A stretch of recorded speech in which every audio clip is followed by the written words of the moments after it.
आप सभी को नमस्कार दोस्तों, मैं हूं जगन्नाथ मिश्रा और हमारे YouTube चैनल पे आप सभी का बहुत बहुत स्वागत है। दोस्तों, आज इस वीडियो के माध्यम से आप एक नए चेहरे को देख रहे हैं जो कि निरंतर आप अपने छात्र जीवन से अभी तक, चाहे पुलिस फोर्स को आपने ज्वाइन किया, देश की सेवा कर रहे हैं, चाहे सामाजिक संगठन को आप बढ़ावा दे रहे हैं, धार्मिक संगठन को आप बढ़ावा दे रहे हैं, धर्म का प्रचार कर रहे हैं, हमारे देश की जो संस्कृति है, जो सभ्यता है, उसका प्रचार कर रहे हैं, उसका प्रचार करने वालों को आप बढ़ावा दे रहे हैं।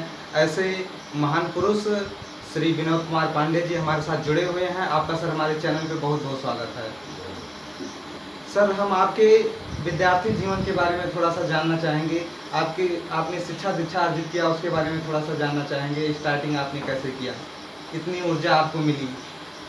पहले तो आप श्री जगन्नाथ मिश्रा जी और श्री अमन मिश्रा जी, आप इस कार्यक्रम के लिए हमको उपयुक्त समझे। हम आप सभी को हृदय की गहराइयों से शुभकामनाएं देता हूँ। आप आज हमारा साक्षात्कार कर रहे हैं।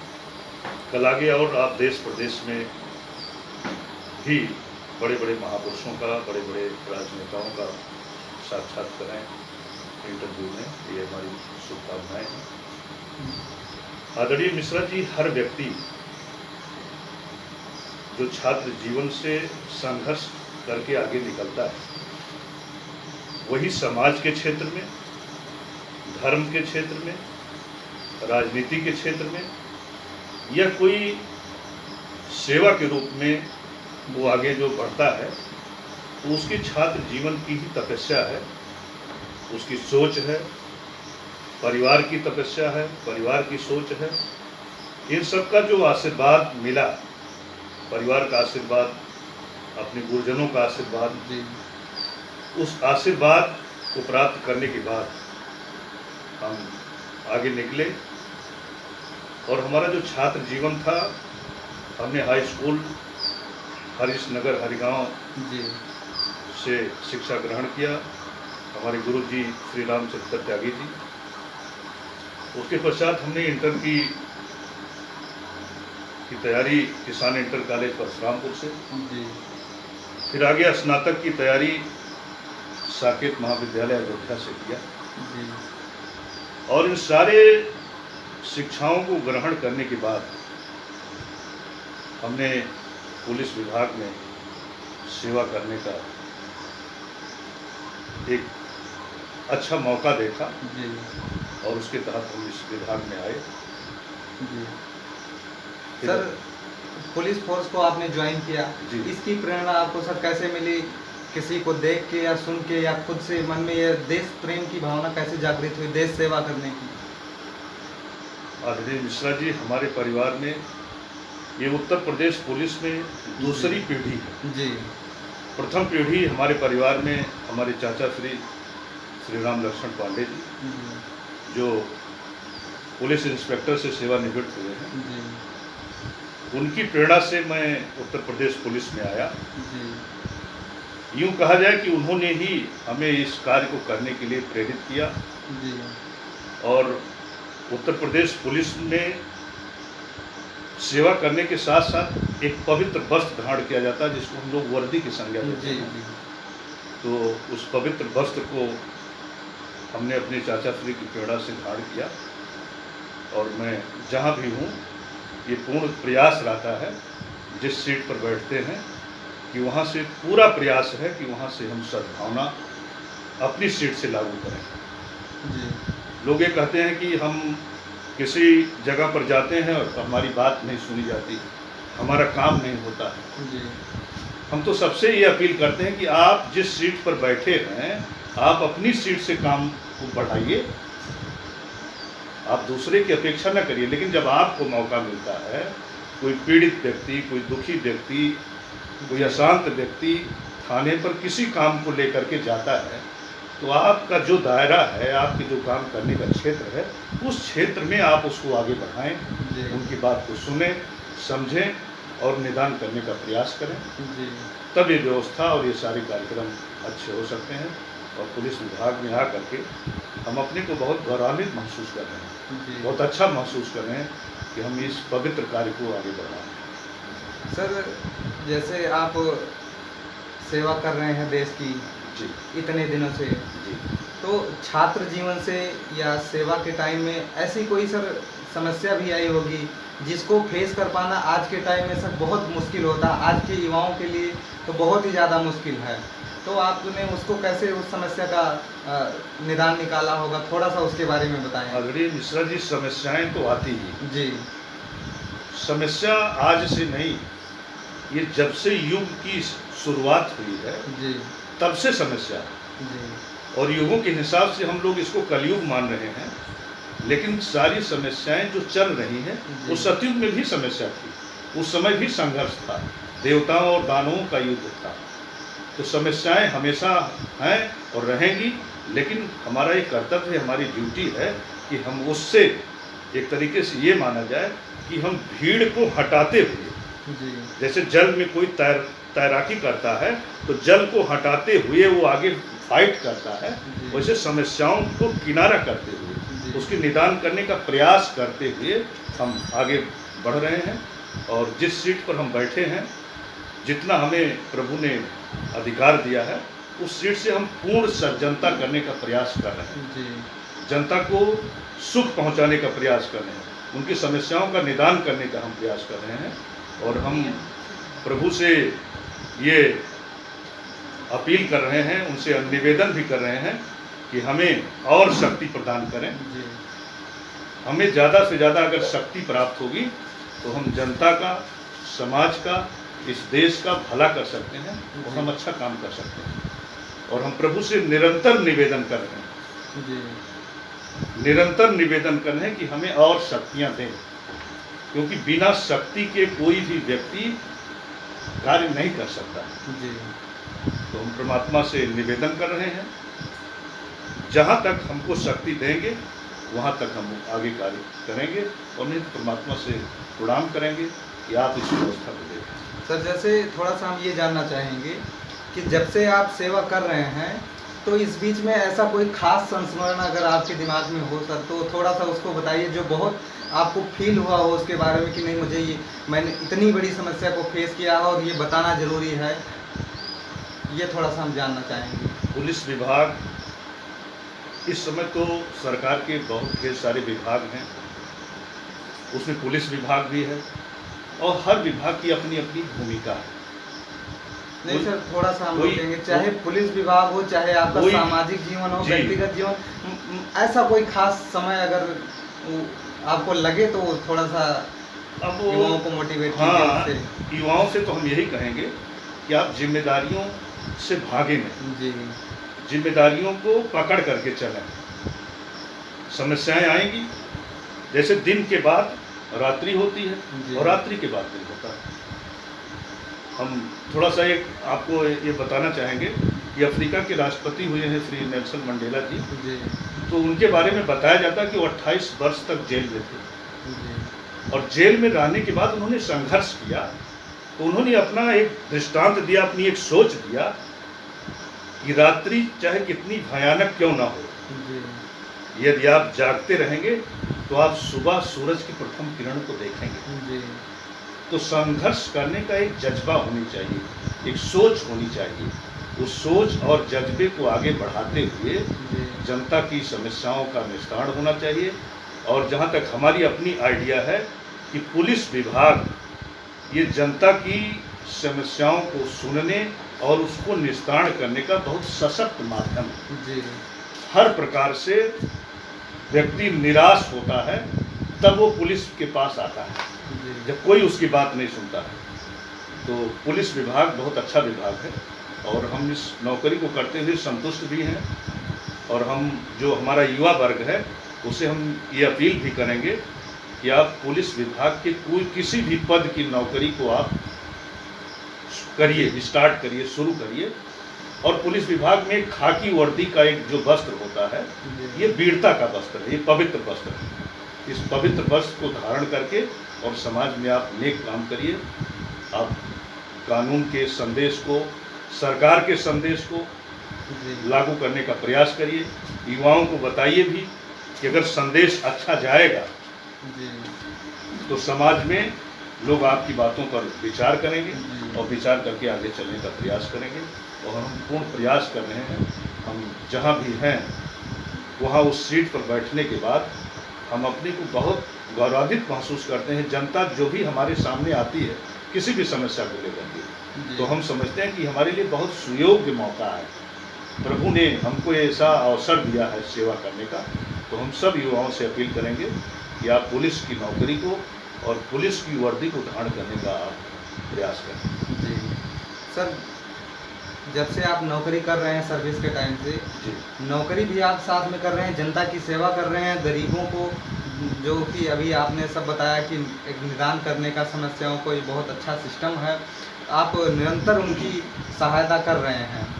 इस बीच में सर आप धार्मिक संगठन हो, चाहे वो मत क्षेत्र मित्र मंडल चैरिटेबल ट्रस्ट हो, चाहे आपने कथा का आयोजन हुआ उसके माध्यम से आपने उसको प्रमोट किया, चाहे आप नेत्र शिविर का आयोजन हुआ उसमें आपने सहायता की, तो इस बीच में आप इनसे भी आपने बड़ा लगाव रखा और लोगों को प्रमोट किया, आगे किया। ये सर आपकी भावना अंदर ये कहाँ से आई? अब भावनाएं तो सब ये, क्योंकि सर दोनों को मैनेज कर पाना बड़ा मुश्किल होता है। जहाँ तक हमारी अपनी सोच है जी, हमारी अपनी आइडिया है जी, और हर व्यक्ति, जो भी व्यक्ति इस संसार में आया है वो स्वयं नहीं आया है, उसको किसी शक्ति ने यहाँ भेजा है। जी, जैसे आप सपोज करिए कि आप किसी कंपनी में काम करते हैं, तो आपको कंपनी का मालिक जो है आपको विदेश में भी कोई सड़क बनाने के लिए, कोई फैक्ट्री लगाने के लिए आपको भेजता है वहाँ, और आप उस काम को बखूबी करके अपने मालिक को बताते हैं कि हमने ये काम वहाँ कर दिया। ऐसे परमात्मा ने हमें वहाँ से भेजा है। ईश्वर की जो व्यवस्था है, उस ईश्वर की व्यवस्था से हमको यहाँ पर भेजा गया है। और भेजते समय प्रभु ने हमें ये मैसेज दिया था कि आप जहाँ जा रहे हो वहाँ आपको एक अच्छा काम करना है और अच्छा काम करके हमको रिटर्न करना है। जैसे आप सपोज करिए कि आपके घर का या आपके रिश्तेदार का, परिवार का कोई व्यक्ति विदेश में रहता है और विदेश में वो 20 साल के बाद जब लौटता है, अगर वो खाली हाथ लौटेगा तो आपके परिवार वाले पसंद नहीं होंगे ना कि आप 20 साल विदेश में थे और खाली हाथ आए। ऐसे हम 60, 65, 70 साल, 80 साल जो भी हमारी लाइफ है, इसको व्यतीत करके जब हम वापस अपने घर जाएंगे, स्वदेश जाएंगे, जहाँ से हम आए, तो हमें उस परमात्मा को, उस मालिक को जवाब भी देना है कि आपने यहाँ क्या किया। तो ये चीज़ें हमारे अंदर शुरुआत से ये चीज़ें अपने आप सेट होती आ रही थी कि मालिक ने हमें भेजा है और हमको अच्छा काम करना है, चाहे वो परिवार में हो, चाहे वो समाज में हो, चाहे वो पुलिस विभाग में हो, चाहे वो संगठन में हो, हमें नेक काम करना है। तो हमारे अंदर आदरणीय मिश्रा जी शुरू से ही धर्म की भावनाएं पता नहीं कहाँ से अपने आप आई। और करीब 90 के दशक में, मैं अपनी जो ओपिनियन है आपको बता रहा हूँ, 90 के दशक में मैं संन्यास लेना चाहता था। ये और उस संन्यास को धारण करके हम समाज में सेवा करना चाहते थे। लेकिन आदरणीय हमारे श्री चाचा श्री, जो पुलिस इंस्पेक्टर से सेवानिवृत्त हुए हैं, उन्होंने हमको कहा नहीं, आप जो है अभी समय है और आप पुलिस की नौकरी करिए, वर्दी पहनिए, आपके लिए अच्छा मौका है और समाज में आप अच्छा काम कर सकते हैं। आप समाज में भी कर सकते हैं और आप जिस क्योंकि सर संगठन में रहेंगे उसमें भी आप अच्छा काम करेंगे। हमारा जो ट्रस्ट है मत क्षेत्र मित्र मंडल के नाम से, उसमें उसके तत्वाधान में जो मखौड़ा धाम है हमारा, वहाँ पे सर पहले कोई मखौड़ा में कोई हाल पूछने वाला नहीं था, इतनी बेकार स्थिति थी वहाँ की। लेकिन आपने जिस प्रकार से उसको प्रमोट किया है, वहाँ पे प्रत्येक मास की पूर्णिमा के दिन अब आरती भी होती है माता मनोरमा की, लोग वहाँ पे इकट्ठे होते हैं, वहाँ पे बैठने के लिए सब कुछ, इतना आपके माध्यम से जब आवाज़ उठाया गया, सब कुछ वहाँ पे विकास का कार्य हुआ, तो ये सब देख के सर मुझे बहुत अच्छा लगा। ये भावना आपके अंदर, दोनों ड्यूटी से आप मैनेज कैसे करते हैं इतना? अब आदरणीय मिश्रा जी, उसमें यह है कि जब भगवान राम समुद्र के तट पर गए और वहाँ पर जब पुल बांधने की बात आई, तब वहाँ पर ये विचार आया और वहाँ जो ज्ञानी थे उन लोगों ने बताया कि समुद्र तो आपके ही पूर्वज हैं, अगर आप उनसे कहेंगे तो वो मार्ग आपको देंगे। तो ऐसे ही जो मखौड़ा मत क्षेत्र धाम है, ये प्रभु का अपने आप से बहुत बड़ा सेंटर था, केंद्र था। यहाँ पर महाराज दशरथ ने उपदेश यज्ञ किया था और यहीं से संपूर्ण आर्यावर्त में ज्ञान की, दया की, धर्म की, उत्थान की सारी शक्तियों का उदय इस मगध क्षेत्र से हुआ। तो ये हमारे अंदर ये जो प्रेरणा आई, ये हम अपने को मान के चलते हैं कि ये ईश्वरीय प्रेरणा है और ईश्वरीय प्रेरणा के नाते हमने एक प्रेरणा दिया और प्रेरणा के नाते एक मगध क्षेत्र मित्र मंडल चैरिटेबल ट्रस्ट का गठन करने की प्रेरणा दिया। और हमारे अनुज श्री संतोष कुमार पांडे जो उस ट्रस्ट के अध्यक्ष हैं, श्री रामपाल मिश्रा हमारे मित्र महासचिव हैं, आदरणीय श्री रामसेवक वर्मा जी उसके संरक्षक हैं और भी हमारे मित्र उसमें ट्रस्टी हैं। हमने उनको प्रेरणा दिया और उन्होंने हमारी बात को माना। अब लोग ये कहते हैं कि रामपाल मिश्रा जी उयरता के रहने वाले हैं, वो वहाँ के रहने वाले हैं, ये सब आप लोगों की बात कैसे माने? तो ये सब एक ईश्वरीय व्यवस्था है। जब समाज में कोई आदमी किसी कार्य को करने के लिए आता है तो उसके साथ एक पैकेज, एक टीम भी भेजी जाती है और उस टीम के लोग उस कार्यक्रम को आगे बढ़ाते हैं। जैसे आपने कहा श्री राम कथा का आयोजन, तो श्री राम कथा का आयोजन ये प्रभु के उद्गम स्थल पर हुआ और उस उद्गम स्थल पर जो श्री राम कथा का आयोजन हुआ है, ये अपने आप में ईश्वर की ही प्रेरणा है। क्योंकि मेरे अंदर कोई इतना बड़ा सामर्थ्य नहीं था, इतना बड़ा कोई पैकेज नहीं था, या इतने बड़े परिवार से हम ताल्लुकात नहीं रखते हैं कि हम वहाँ कोई बहुत बड़ा आयोजन करें। लेकिन जिस कार्य को प्रभु अगुवाई कर रहे हैं, समुद्र में पुल स्वयं प्रभु बंधवा रहे हैं, नल नील को तो एक संज्ञा मिली, एक माध्यम उनको माध्यम मिला, कार्य सब प्रभु ने किया, हमें प्रेरणा मिली और हमारे मगध क्षेत्र मित्र मंडल के हमारे मित्रों ने उस काम को किया। मैंने उसको कुछ नहीं किया। जैसे भगवान राम ने ये कहा ना कि गुरु वशिष्ठ कुल पूज्य हमारे, जिनकी कृपा धनुज रंग मारे।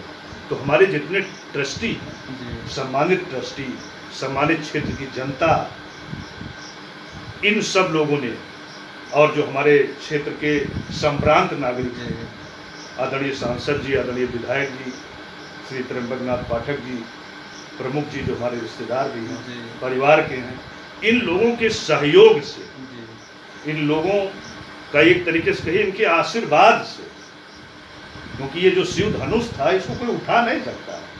तो राम कथा का जो आयोजन हुआ ये मगध क्षेत्र मित्र मंडल चैरिटेबल ट्रस्ट के द्वारा हुआ और श्री अमन मिश्रा जी भी यहाँ पर हैं। इन्होंने बहुत प्रयास किया और उस प्रयास के तहत क्षेत्र की जनता की चाहत थी। और आदरणीय मिश्रा जी, मैं परशुरामपुर से कई बार अयोध्या आया गया हूँ, तो मेरी इच्छा थी, जो वहाँ एक बहुत बड़ा मेला लगता है चैत माह में, तो हमारी भी इच्छा होती थी कि यहाँ हम कोई बड़ा आयोजन करें। तो एक सोच थी, एक चाहत थी। जैसे आज आप एक छोटे व्यक्ति का इंटरव्यू ले रहे हैं, लेकिन आपके अंदर सोच है, चाहत है। तो मैं आपको ये शुभकामनाएं पहले भी दिया हूँ और अब भी कह रहा हूँ कि आप भारत देश के बड़े बड़े लोगों का इंटरव्यू लेंगे, क्योंकि आपके अंदर ये सोच है। उस सोच को आप आगे बढ़ाएंगे और हमारे अंदर समाज के कार्य को करने की एक सोच है, यहाँ तक कहा जाए एक शौक। तो उस शौक को हम पूरा कर रहे हैं, क्योंकि कोई व्यक्ति अगर समाज में अच्छी चीज़ों की शौक पालता है, ये समाज, ये देश, ये महापुरुष सब लोग उसको आशीर्वाद देते हैं। कार्यक्रम आगे सर, ये कोरोना महामारी का दौर चल रहा है, इसके बारे में थोड़ा सा कुछ। अब इसके बारे में तो आप लोग सुन ही रहे हैं। WHO, हमारे श्रद्धेय प्रधानमंत्री जी, माननीय मुख्यमंत्री जी, माननीय स्वास्थ्य मंत्री जी, सब लोगों ने इस महामारी के बारे में बताया है। इसको बहुत अपने ढंग से बताने की ज़रूरत नहीं है, लेकिन जहाँ तक हमारी अपनी व्यक्तिगत ओपिनियन है, ये बीमारी है और इस बीमारी से जो सरकार की गाइडलाइन है, उस गाइडलाइन के अनुसार हमें इस बीमारी से लड़ना है। और हम इस बीमारी के बारे में एक थोड़ा सा स्टेटमेंट देंगे कि जैसे बताते हैं कि रक्त बीज नाम का एक राक्षस था, तो हमारी जो अवतारों की जो श्रृंखला है, कड़ी है, तो उसमें बताया गया कि दुर्गा जी का जो आगमन हुआ तो उसमें उन्होंने खप्पर वाली का रूप धारण किया। तो रक्त बीज के बारे में भी था कि अगर उसका ब्लड जमीन पर गिरेगा तो जितना ब्लड गिरेगा जयबूत उतने रक्त बीज पैदा हो जाए। तो फिर माता जी ने जो है वो खप्पर वाली बन करके, यानी जितना ब्लड गिरता था उसको वो नीचे नहीं गिरने देती थी, तो उस रक्त बीज राक्षस का उन्होंने संहार किया। ऐसे जो कोरोना वायरस है एक तरीके से ये भी एक खतरनाक, एक डेंजर के रूप में है। अब हम लोग को एक जागरूकता अभियान चलाना है इसके पीछे, और देखना है कि भाई ये कोरोना वायरस है, और अगर हम ये मान के चलें कि हमारे सामने आने वाला हर व्यक्ति इस वायरस से पीड़ित हो सकता है, इसको हम टच ना करें, छुए ना, मास्क का उपयोग करें, सैनिटाइजर का उपयोग करें, सोशल डिस्टेंस का पालन करें, सरकार की जो गाइडलाइन है कि दिन में 7-8 बार जो है वो अपने हाथ को साबुन से धोएं, मास्क धारण करें, गर्म पानी पिएं, इन सारी चीज़ों का अगर उपयोग करेंगे तो ये वायरस समाप्त होगा। और हर चीज़ें आई हैं तो गई भी, ये महामारी भी समाप्त हो जाएगी। हमें इसके लिए पॉजिटिव सोच रखनी है, और हमने एक छोटा सा अपना पर्सनल सिद्धांत बनाया है कि हमें दिन में कुछ बार ये रिपीट करना है कि भगवान का सुरक्षा कवच हमारे चारों तरफ है और मैं एक शक्तिशाली आत्मा हूँ। ऐसे महावाक्यों को अगर हम रिपीट करेंगे तो इस बीमारी से लड़ने के लिए हमारे अंदर एक अच्छी भावना आएगी और हम इस बीमारी को समाप्त करेंगे। और आदरणीय प्रधानमंत्री जी और देश के सब सशक्त लोग इस बीमारी को परास्त करने के लिए हैं, और हम भी इस देश के जिम्मेदार नागरिक होने के नाते पूरा निर्देशों का पालन कर रहे हैं। जहाँ भी हम जा रहे हैं वहाँ हम सबसे अपील कर रहे हैं कि सरकार की जो गाइडलाइन है उसका पालन करें, और हम लोग सब लोग मिल करके इस बीमारी को परास्त करेंगे। कोरोना हारेगा, भारत जीतेगा। दोस्तों, जैसा कि आप सभी अभी आदरणीय श्री विनोद कुमार पांडे जी को सुन रहे थे, आपने उनके तेजस्वी विचारों को सुना जो कि आपके अंदर एक ऊर्जा का संचार करेगी। तो मैं आप सभी को बताना चाहता हूं, जो भी युवा भाई या जो भी बड़े भाई बंधु सभी, आप सभी जो सुन रहे हैं इस वीडियो को, अभी तक का जो आपने इंटरव्यू सुना उसमें मुझे कुछ विश्लेषण करने की ज़रूरत नहीं है, क्योंकि आपने बड़े जनरल शब्दों में लोगों को समझाया है, लोगों को प्रेरित किया है। मैं एक बात कहना चाहूँगा कि अपने अंदर कोई भी आप कार्य करना चाहते हैं, सोच बनाइए और उस सोच को बड़े शौक के साथ में आप अपने काम पर आगे बढ़िए। जैसे आप अपनी शौक को पूरा करने के लिए मुझे ये कपड़ा पहनना, ये शूज़ पहनना है, मुझे इस गाड़ी से चलना, तो दिनों रात मेहनत करके आप उसको किसी न किसी तरह चाहे अपने लिए पूरा करते हैं, चाहे अपने परिवार वालों के लिए पूरा करते हैं। इसी प्रकार से आपने अगर अपने अंदर कोई कुछ सोच लिया कि मुझे बिजनेस करना है, मुझे लॉयर बनना, मुझे डॉक्टर बनना, मुझे पढ़ाई करना है, तो आप उसको बड़े शौक़ के साथ में उसको पूरा करने की कोशिश कीजिए। और जब आप निरंतर मेहनत करेंगे, दृढ़ संकल्प के साथ में, पूरा दृढ़ इच्छा शक्ति के साथ में उसमें लग जाएंगे, तो निश्चित रूप से वो आपका पूरा होगा। और मुझे इससे ज़्यादा बोलने की ज़रूरत नहीं, क्योंकि श्री पांडे जी ने आप सभी को बहुत कुछ बता दिया है। और कोरोना महामारी का दौर चल रहा है, तो आप सभी घर में रहें, सुरक्षित रहें और अपने आप का बचाव करें, क्योंकि ये दौर आया है, बड़े मुश्किलों वाला दौर आता रहा और गुजर गया, वैसे ये भी दौर एक टाइम में गुजर जाएगा। तो आप सभी घबराएं नहीं, घर में रहें, सुरक्षित रहें। सर, आप हमारे साथ जुड़े और इतने अच्छे विचारों को आपने मेरे जो दर्शक हैं उनको आपने बताया, इसके लिए सर बहुत बहुत धन्यवाद आपको। धन्यवाद।